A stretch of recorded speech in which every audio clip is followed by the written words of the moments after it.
Noong unang panahon, may magkaibigan na si Mario, Mariel at Marilyn. Ang tawag sa kanila ay Super M.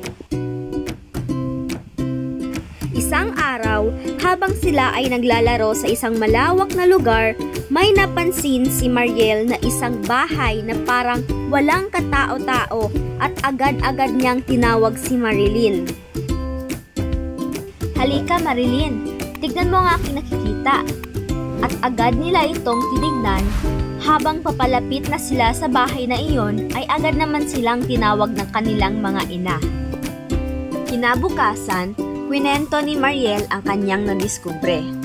"Alam niyo ba, ang kwento ng aking lola, ang bahay na iyan ay nagpapakita lamang sa mga bata na maiingay at hindi natutulog tuwing hapon, na tila bang may mensaheng pinapaabot ang bahay na iyan."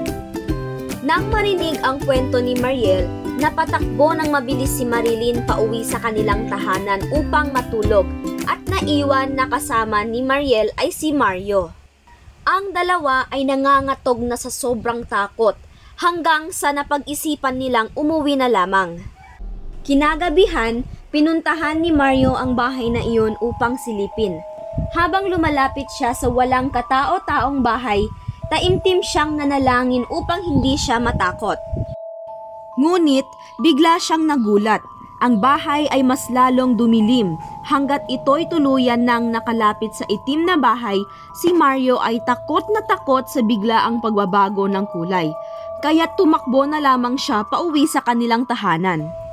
Bukas, makalawa, si Mario at ang kanyang mga kaibigan ay muling naglaro sa malawak na lugar.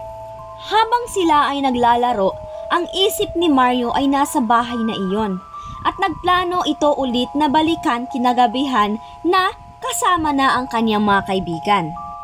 Kinagabihan, sila ay nagkita sa malawak na lugar na may dalang mga flashlight at nakita nilang tatlo na ang bahay na gusto nilang puntahan. "Walang aatras ha? Sasabay tayong pupunta doon?"